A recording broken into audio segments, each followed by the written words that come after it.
Okay, welcome my students.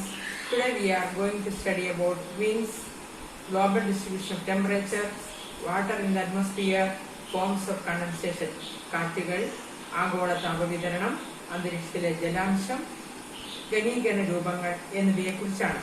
നമുക്ക് വിശദമായ ക്ലാസ്സിലേക്ക് കിടക്കാം. Topic on winds. Winds are classified into two, hot winds and cold winds. Hot winds increase the temperature of a place, whereas cold winds decrease the temperature of a place. The temperature of a place vary in accordance with its latitudinal location, altitude, nearness to sea, winds, etc. അതായത് ഒരു പ്രദേശത്തിന്റെ ഊഷ്മാവിനെ സ്വാധീനിക്കുന്ന ഘടകങ്ങളാണ് ആ പ്രദേശത്തിന്റെ അക്ഷാംശ സ്ഥാനം, ഉയരം, സമുദ്ര സാമീപ്യം, കാറ്റുകൾ തുടങ്ങിയവ. രണ്ടു തരത്തിലുള്ള കാറ്റുകളെ കുറിച്ചാണ് നമ്മൾ പഠിക്കുന്നത്, ഉഷ്ണക്കാറ്റുകളും ശീതക്കാറ്റുകളും. ഉഷ്ണക്കാറ്റുകൾ ആ പ്രദേശത്തിന്റെ ഊഷ്മാവിനെ വർദ്ധിപ്പിക്കുകയും ശീതക്കാറ്റുകൾ ആ പ്രദേശത്തിന്റെ ഊഷ്മാവിനെ കുറയ്ക്കുകയും ചെയ്യുന്നു. നെക്സ്റ്റ് ടോപ്പിക്കായിട്ട് നമ്മൾ പഠിക്കുന്നതാണ് ആഗോള താപവിതരണം അഥവാ global distribution of temperature.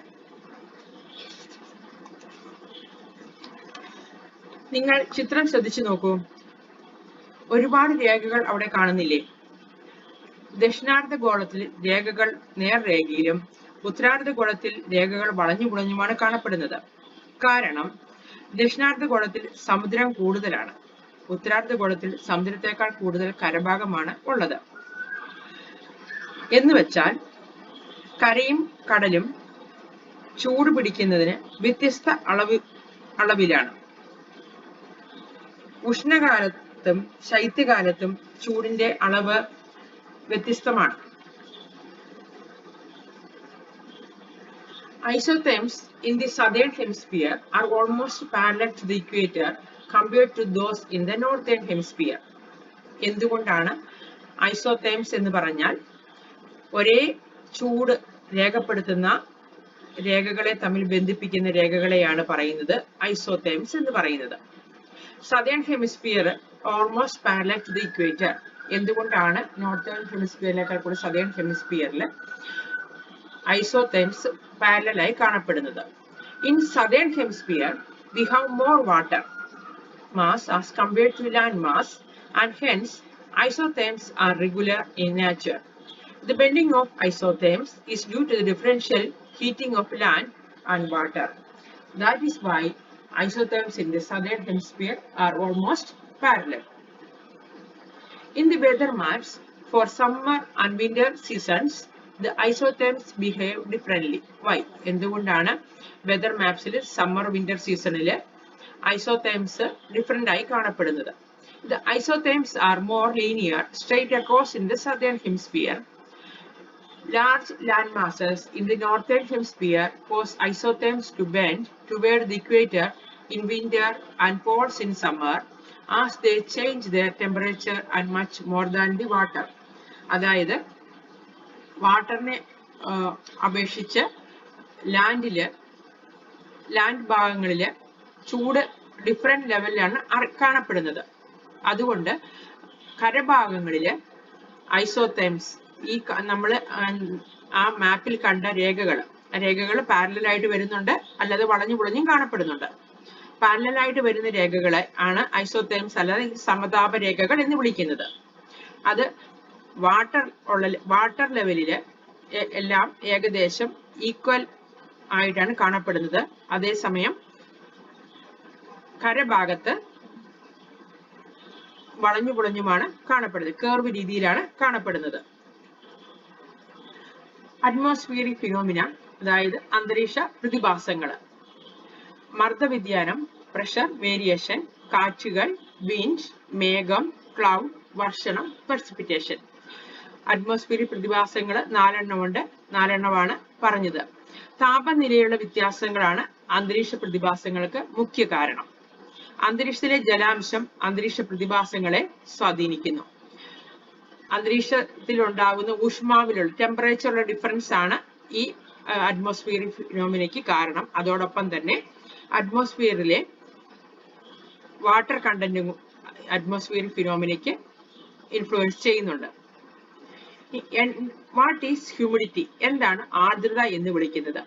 Water content in the atmosphere is called humidity. അറ്റ്മോസ്ഫിയറിൽ കാണപ്പെടുന്ന വാട്ടറിന്റെ അംശത്തിനെയാണ് ഹ്യൂമിഡിറ്റി എന്ന് പറയുന്നത്, അതായത് ആർദ്രത എന്ന് പറയുന്നത്. Is humidity uniform at all places? എല്ലായിടത്തും ഹ്യൂമിഡിറ്റി ഒരേപോലെയാണോ അനുഭവപ്പെടുന്നത്? No, humidity varies with place and time. Humidity എല്ലായിടത്തും ഒരേപോലെയല്ല അനുഭവപ്പെടുന്നത്. അത് ആർദ്രത എല്ലായിടത്തും ഒരേപോലെയല്ല, അത് സ്ഥലവും സമയവും അനുസരിച്ച് ഡിഫറെന്റ് ആയിരിക്കും. Explain the following words. Humidity. എന്താണ് humidity? The actual amount of water present in the atmosphere is called absolute humidity. അറ്റ്മോസ്ഫിയറിൽ കാണപ്പെടുന്ന ടോട്ടൽ വരുന്ന വാട്ടർ പെർസെന്റിനെയാണ് ആബ്സല്യൂട്ട് ഹ്യൂമിഡിറ്റി എന്ന് പറയുന്നത്. Saturation level. The stage at which the atmosphere is fully saturated with water is termed as saturation level. Dew point. തുഷാരാങ്കം. The critical temperature at which condensation begins is called dew point. Relative humidity. The ratio between the amount of water vapor present in the atmosphere and the total water holding capacity of the atmosphere at a given temperature is called relative humidity. That means relative humidity is equal to absolute humidity divided by total water holding capacity of the atmosphere at that particular temperature into 100. അന്തരീക്ഷത്തിലെ ജലാംശമാണ് ആർദ്രത അല്ലെങ്കിൽ humidity എന്ന് പറയപ്പെടുന്നത്. വ്യത്യസ്ത പ്രദേശങ്ങളിലും വിവിധ സമയങ്ങളിലും ആർദ്രത വ്യത്യാസപ്പെട്ടിരിക്കും. കേവല ആർദ്രത ആബ്സല്യൂട്ട് ഹ്യൂമിഡിറ്റി വായുവിലടങ്ങിയ നീരാവിയുടെ യഥാർത്ഥ അളവാണ്. ഒരു ക്യൂബിക് മീറ്റർ വായുവിൽ എത്ര ഗ്രാം ജലബാഷ്പം എന്ന രീതിയിലാണ് ഇത് കണക്കാക്കുന്നത്. പൂരിതാവസ്ഥ സാച്ചുറേഷൻ ലെവൽ. അന്തരീക്ഷം നീരാവി പൂരിതമാകുന്ന അവസ്ഥ. അന്തരീക്ഷം നീരാവി പൂരിതമായാൽ ഘനീകരണം നടക്കുന്നു, അതായത് കണ്ടൻസേഷൻ നടക്കുന്നു. തുഷാരാങ്കം ഡ്യൂ പോയിന്റ്. ഘനീകരണം ആരംഭിക്കുന്ന നിർണായക ഊഷ്മാവ്. കണ്ടൻസേഷൻ ആരംഭിക്കുന്ന ആ ടെമ്പറേച്ചറിന്റെ പോയിന്റ് ആണ്. ആപേക്ഷിക ആർദ്രത അഥവാ റിലേറ്റീവ് ഹ്യൂമിഡിറ്റി. നിശ്ചിത ഊഷ്മാവിൽ അന്തരീക്ഷത്തിന് ഉൾക്കൊള്ളാൻ കഴിയുന്ന ആകെ നീരാവിയുടെ എത്ര ഭാഗമാണ് അന്തരീക്ഷത്തിൽ നിലവിലുള്ളത് എന്നത് ശതമാനത്തിൽ കണക്കാക്കുന്നു. Name the instrument used to measure relative humidity. Wet and dry bulb thermometer. ആപേക്ഷിക ആർദ്രത കണക്കാക്കുന്ന ഉപകരണം wet and dry bulb thermometer. What are the different forms of condensation? ഘനീകരണത്തിൽ വരുന്ന ഭാവങ്ങൾ ഏതെല്ലാം? ഒന്ന്, dew. The water droplets clinging onto the blades of grass and leaves early in the morning. Frost. Places on the earth where the night temperature falls below 0 degrees Celsius, tiny ice crystals are formed. Fog or mist. The condensed tiny droplets of water formed by the cooling of air remain suspended in the atmosphere during winter. If the range of visibility is less than 1 kilometer, it is termed fog. If the range of visibility is more than 1 kilometer, it is called mist. Clouds. Formed by the condensation of water vapor around the fine dust particles in the atmosphere.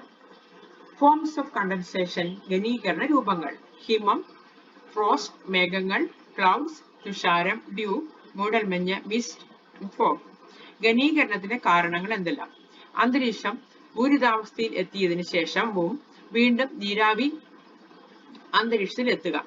താപം ഗണ്യമായി കുറയുക.